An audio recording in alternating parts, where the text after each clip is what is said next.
It's Movie Time is brought to you by the Gateway Film Center, 1550 North High Street, Columbus, Ohio. Further details and showtimes online at gatewayfilmcenter.com. The award-winning It's Movie Time is produced by John DeSando. Listen to the shows and read reviews online at WCBE.org. I'm John DeSando. I'm Wayne Miller. And this is It's movie time. I think it's movie time. It is. And it's that time of year for Liam Neeson. Oh, yes.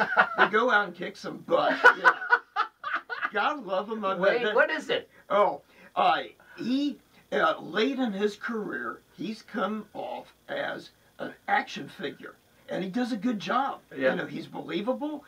He's a big, rough guy anyhow. 6'4". Yeah. And he has that kind of Richard Harris kind of demeanor about him that you don't want to mess with him. Fortunately, having his nose broken as a boxer early and keeping it. Yeah. So yeah. everything works. Yeah. Well, if you tune into Cinema Classics, if you listened to Cinema Classics last night, I should say, you would have heard Johnny and me talking about this phenomenon. So we can kind of, well, let's say that we can emphasize Run All Night, which Yes. is his newest film. Yes. And all I can say is it's a formula. Yeah. In this case, he's a former drunk hitman. Yeah. He's still a drunk in his cups man all the time. Yeah. Mob guy. And I, you know, it's funny because I'm going to start out with about the only negative I've got about this movie. I really liked it, and he starts out and they dress him up as Santa Claus for some party that the family's putting on, and he's drunk and whatever. As the movie progresses, and he becomes more and more, to me, unbelievable. Because here's a guy that, how's he stay in this type of shape to do some of the things he was doing, like rappelling down balconies of this high rise, and Sure.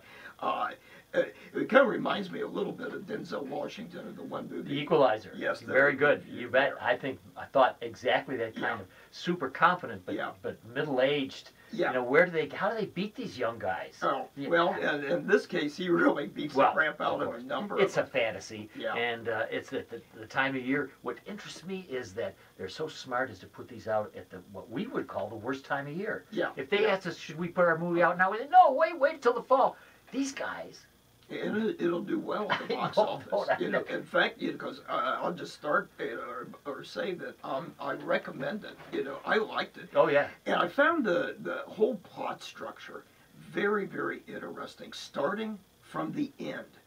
You know, you see the scene there. You see what's happening. Okay, right. You know what's going on. He's lying on the ground. Yeah, and then it kind of flashes back 16 hours. It kind of reminded me a little bit of the plot framing device of Sunset Boulevard. Okay. That one, good. you know, began. He's floating in the pool. You know he's dead. Right. He's floating face down in a pool, and he says, "Well, let me tell you how I got here." And this is what this is now. Instead of going back a number of times to see the build-up, it really is a movie that takes place during about 16 hours. Yeah. You know, from and early it's running evening the to whole early time. morning. Talk about Run All Night. It's a great title because there isn't a moment when something isn't happening. Right. And it's not all blood and guts. No, there's a lot of feeling about it. I mean, there. I know it's not The Godfather, okay? I'm not trying to say that it is. But that relationship between father and son, the whole familial part, which we've come to assume is a part of the mob story, and in fact really is, this is brought to home with a father who needs to reconcile himself with a son who hates, as anyone would, what his father has done. And then the two of them going through mayhem, some of it unbelievable. I mean, how about the coincidence of the son witnessing the murder? I mean, you know, but like you, I accept it. Yeah. I go in and I say, okay, come on, what do you want? This is fantasy. I almost felt like I knew what was going to happen because what it reminded me of another movie, the Paul Newman, Tom Hanks movie, The Road to Perdition.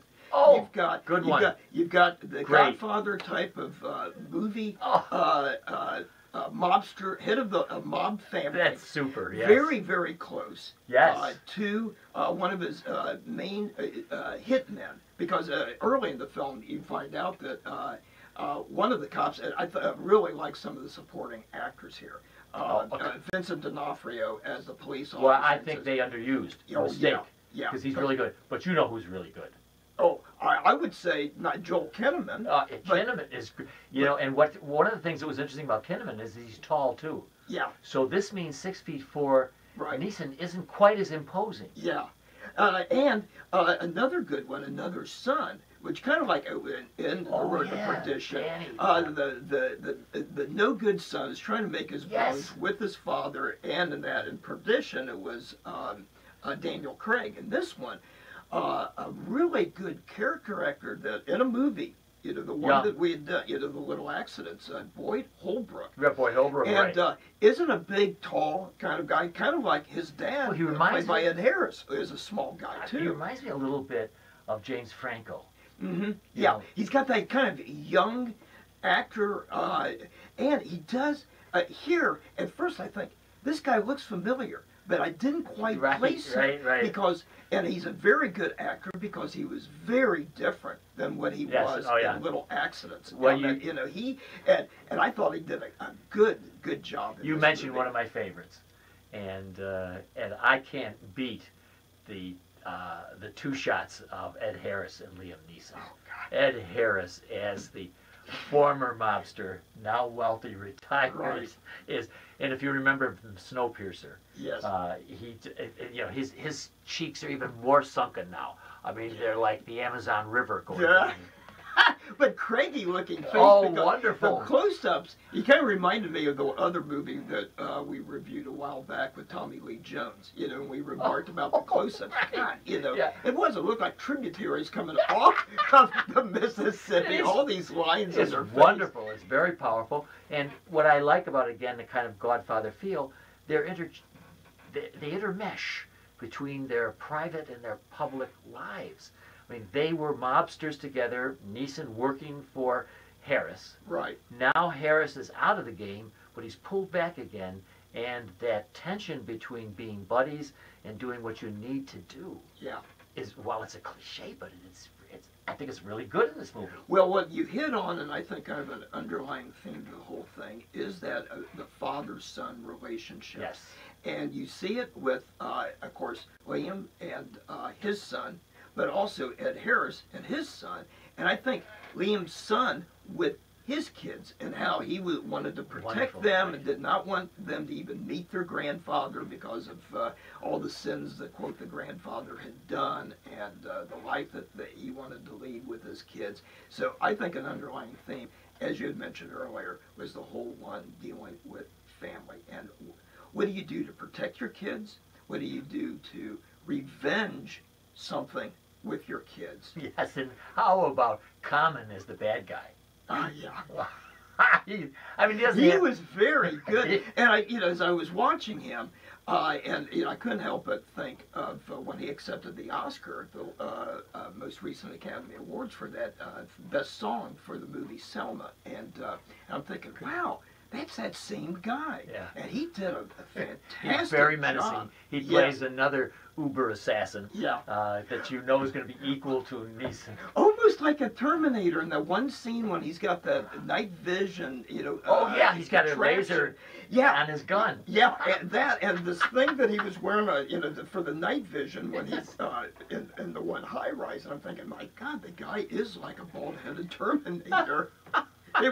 He was very good, and I that's why I think that. You know, but one thing I did want to really mention too, the stylish, you know, because we happened to see the movie together, and I leaned over to you and I said, "Geez," I said, "Wow, the cinematography here is fantastic, and especially the camera movement that I hadn't seen before, because we've seen things where the camera really."